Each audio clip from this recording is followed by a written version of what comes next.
ಪಾದಯಾತ್ರೆ ಮಾಡ್ತೀರಿ ಏನು ಮಾಡಲ್ಲ ಅಂತ ನೀವು ಮಾಡಿದ್ರಿ ನಮ್ಗೂ ಹೇಳಿಕೆ ಹಾಕಿದ್ರೆ ಈಗ ಒಂದು ಏನು ಅಂತ ಹೇಳಿದ್ರೆ ಸರ್ವೆ ಕಾರ್ಯನ್ನ ಬರೀ 5,000ಕ್ಕೆ 4,000 ಮಾಡಿದ್ರು. ಮತ್ತೆ ಒಳ್ಳೆ ವಕೀಲರನ್ನು ಇಟ್ಟು ನಮ್ಮ ರಾಜ್ಯ ಸರ್ಕಾರದಿಂದ ಚೀಫ್ ಸೆಕ್ರೆಟರಿ ಅವ್ರ ನೇತೃತ್ವದಲ್ಲೂ ಕೂಡ ಮತ್ತೆ ನಾನು ಕೂಡ ಅದನ್ನ ಸುಮಾರು 25-30 ಮೀಟಿಂಗ್ ಮಾಡಿ ಒಳ್ಳೆ ಸುಪ್ರೀಂ ಕೋರ್ಟ್ ಅಲ್ಲೂ ಕೂಡ ಇಲ್ಲ ಸರ್ವೆ ಮಾಡಿದ್ರೆ ಫುಲ್ ಮಾಡಬೇಕು.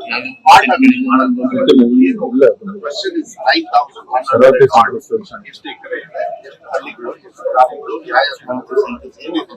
ಅದನ್ನ ಸರ್ವೆ ಮಾಡ್ತಕ್ಕಂಥದ್ದನ್ನ ಬರೀ ಸರ್ವೆ ಮಾಡಿ ಅನ್ನೋದು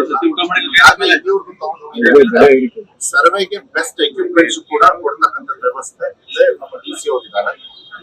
ಬೆಸ್ಟ್ ಎಕ್ವಿಪ್ಮೆಂಟ್ಸ್, ಲೇಟೆಸ್ಟ್ ಎಕ್ವಿಪ್ಮೆಂಟ್ಸ್ ಆಯ್ತು, ಅದಕ್ಕೆ ಸಪರೇಟ್ ಡಿವಿಷನ್ ಆಯ್ತು, ಅದಕ್ಕೆ ಸಪರೇಟ್ ಮೀಟಿಂಗ್ ನಾನ್ ಸಪರೇಟ್ ಆಗೂ ಕೂಡ ನಾನು ತಗೊಂಡಿದ್ದೀನಿ. ನನಗೆ ಒಂದೇ ಒಂದು ಬೇಡಿಕೆ ಏನು ಅಂತಂದ್ರೆ ಸರ್ವೆ ಹೋದಾಗ ಅಲ್ಲಿ ಇರ್ತಕ್ಕಂಥ ಜನರು ನೀರನ್ನು ಸೇರಿ ನೀರಿನಲ್ಲಿ ಸಮಾಧಾನ ಮಾಡಿಸ್ಬೇಕು. ಯಾಕೆಂದ್ರೆ ಮತ್ತೆ ಕುತ್ಕೊಂಡು ಪ್ರಶ್ನೆ ಹಾಕಿದ್ರೆ ಇವೆಲ್ಲ ನಿಲ್ಲಿಸಿ ಅಲ್ಲಿ ಮನೆ ಬಾಗಿಲಿಗೆ ಅವ್ರು ಬರ್ತಾ ಇದ್ರು ಮಾಡಿಕೊಟ್ಟು ಉದಾಹರಣೆಯಾಗಿ ರಾಜ್ಯಪುರಿ ಬರೀ ಇದಲ್ಲ ಇಡೀ ಬೇರೆ ಬೇರೆ ಊರಿಗೆ ಕೂಡ ನೀವು ಉದಾಹರಣೆ ಆಗ್ತಕ್ಕಂಥ ಅವಕಾಶ ತುಂಬಾ ಹೋರಾಟದ ಮನಸ್ಸಿಗೆ ನೋವು ಮಾಡ್ಕೊಂಡಿದ್ವಿ.